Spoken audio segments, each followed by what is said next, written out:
Terima kasih Ketua. Terima kasih, luar biasa. Ini kasih aplaus khusus nih, Jakarta Timur. Berikutnya, PKS, Pak Nazir Jamil.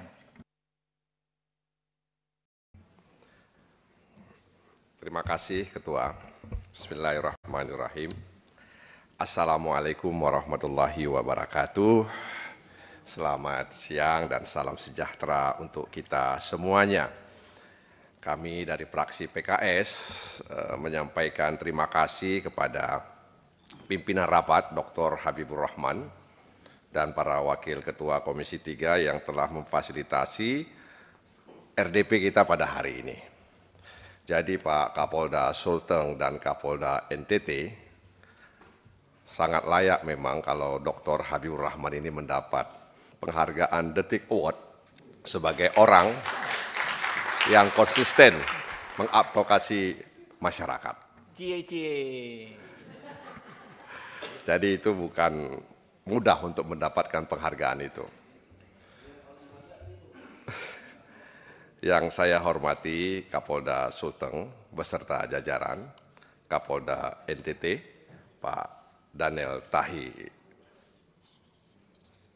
Silitonga. Memang kalau kita ingat Silitonga, ingat Edi Silitonga Pak ya. Dan juga Wakapolda Brigjen Awistiono yang hadir beserta jajaran. Saudara kami, ya, sesama anggota DPR, Ibu Rahayu Saraswati, ya, dan yang lainnya yang hadir di sini, tentu Wakil Ketua MPR Archandra Akbar bersama kuasa hukum daripada almarhum Bayu Adityawan. Dari fraksi PKS telah mendengar, menyimak apa yang disampaikan oleh Kapolda Sulteng, memang sangat miris, sangat kita sayangkan bahwa almarhum itu justru mendapat perlakuan seperti itu di institusi yang seharusnya melindungi dirinya. Dia merenggang nyawa justru di satu tempat di mana seharusnya dia dijaga, dilindungi. Tapi justru yang terjadi sebaliknya. Nah karena itu ada beberapa hal ya. Tadi saudara kolega kami Pak Sarifudin Suding juga sudah menyampaikan. KDRT-nya itu enggak disampaikan bentuknya apa, ya, apakah pemukulan atau penganiayaan berat dan lain sebagainya, sehingga yang bersangkutan itu harus dibawa kemudian ditahan. Dan kemudian di tahanan dia mengalami perlakuan seperti itu. Lalu ada apa sebenarnya pelaku itu, ya, motifnya apa sehingga dia melakukan hal itu? Ada apa? Kan itu patut dicari sebenarnya.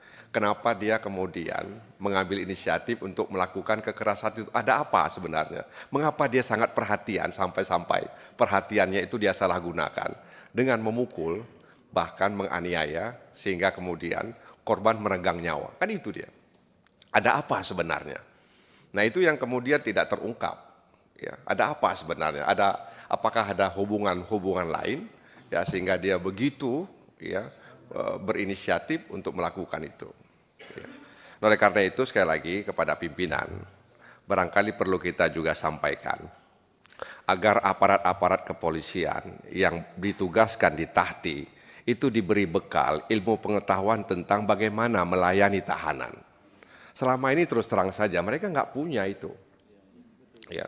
Ilmu pengetahuan tentang tahanan. Kita kemarin mengesahkan undang-undang tentang pemasyarakatan. Kita kasih hak-hak tahanan. Apa hak-hak yang seharusnya dimiliki dan kemudian harus kita berikan kepada tahanan. Nah ini barangkali Pak Kapolda, ya perlu dipikirkan agar petugas-petugas kita, aparat kepolisian yang ditugaskan di Tahti itu diberi bekal bagaimana mereka melayani tahanan. Kalau sudah dikasih bekal, ya pengetahuan tentang melayani tahanan, memperlaku tahanan, lalu masih juga terjadi seperti itu bukan hanya dibina, tapi juga perlu dibinasakan. Ya. Nah, oleh karena itu ini barangkali catatan kami ya terkait dengan peristiwa itu dan tentu kami sangat prihatin, menyayangkan, turut berduka atas apa yang dialami oleh almarhum ya Bayu, dan kita mendoakan agar yang bersangkutan ya diampuni segala dosa-dosanya. Oleh karena itu Pak Kapolda Sulteng mudah-mudahan ini bisa ya memberikan pelajaran agar anggota-anggota kepolisian yang ditempatkan di situ bisa mendapatkan bekal pengetahuan mereka tentang bagaimana melayani tahanan. Yang kedua ini untuk NTT ya. Kita barangkali masih ingat bagaimana Pak Kapolri, Pak Sigit pernah mengatakan bahwa ikan busuk itu berasal dari kepala.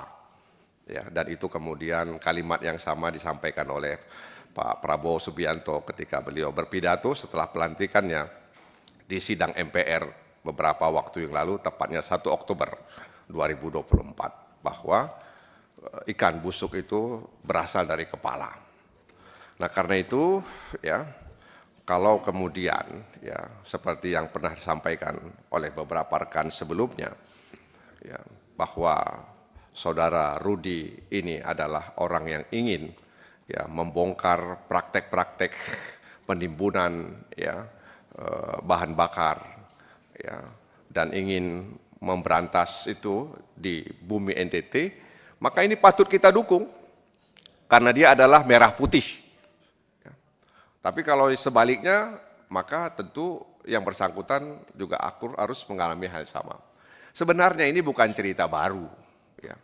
Soal oknum-oknum membacking ini bukan cerita baru. Saya juga didatangi, ya, dilaporkan seorang bribka ya, berinisial RY di Polda tertentu, saya nggak sebutkan di sini, bahwa dia bersama Kapolseknya menggerebek gudang mafia minyak solar bersubsidi yang diangkut menggunakan mobil tangki Pertamina. Ya. Setelah Kapolseknya pindah, dia dikerjain. Ya.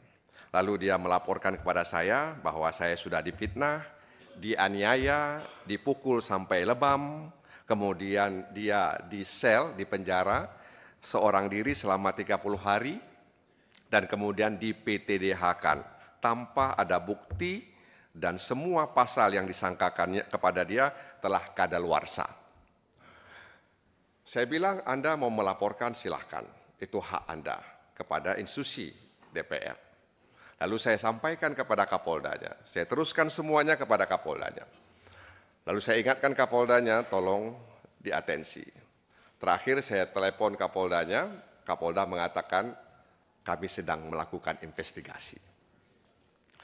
Sebab ini adalah peristiwa yang kalau tidak dikelola dengan baik akan menggerus kepercayaan ya, kepolisian di mata masyarakat. Jadi kita yang di atas ini berusaha agar institusi-institusi penegak hukum mendapat kembali kepercayaan oleh masyarakat. Karena kita sudah tahu bahwa pepatah mengatakan gara-gara nila setitik rusak susu sebelanga. Jadi bagaimana kemudian upaya untuk mengembalikan kepercayaan masyarakat itu kita jaga bersama. Jadi bribka RY ini ya kasusnya sedang diinvestigasi oleh Kapolda setempat. Ya. Saya sedang menunggu jawabannya. Jangan sampai ini juga meledak. Nah karena itu sekali lagi cerita-cerita seperti ini kami temukan ketika kami melakukan kunjungan kerja ke provinsi-provinsi. Bahwa ada oknum-oknum ya yang kemudian membacking ya minyak solar bersubsidi tersebut sehingga terjadi kelangkaan di tengah masyarakat. Nah, karena itu dalam kesempatan ini ya kami berharap agar pimpinan Komisi 3 DPR RI bisa semacam membentuk tim kecil ya agar kemudian kita bisa memberikan solusi kepada Kapolri ya sehingga kemudian peristiwa serupa tidak terulang kembali. Jadi ini patut kita tindak lanjuti karena ada dua pendapat yang berbeda ya. Ya nah karena itu ini harus kita selesaikan ya. Dan di satu sisi kita harus menjaga institusi kepolisian sebagai institusi penegak hukum ya. Di satu sisi kita juga harus menjaga anggota-anggota kepolisian yang ingin ya ingin menegakkan aturan yang ada di institusi kepolisian tersebut.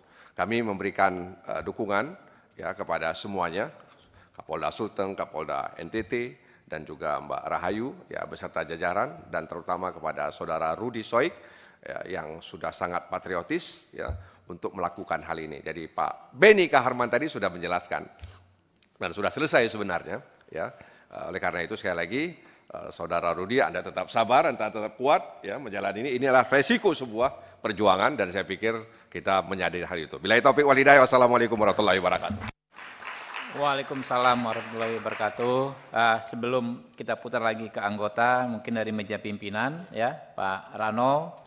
Setelah itu kita putar lagi anggota. Kalau boleh nih rekan-rekan disepakati, kita dahulukan dulu perempuan. Nih ada 2 Sri Kandi kita, 3 atau 2 yang hadir hari ini, ya kan? Kalau boleh ya. Nah berikutnya kita putar lagi. Pokoknya prinsipnya siapa mau bicara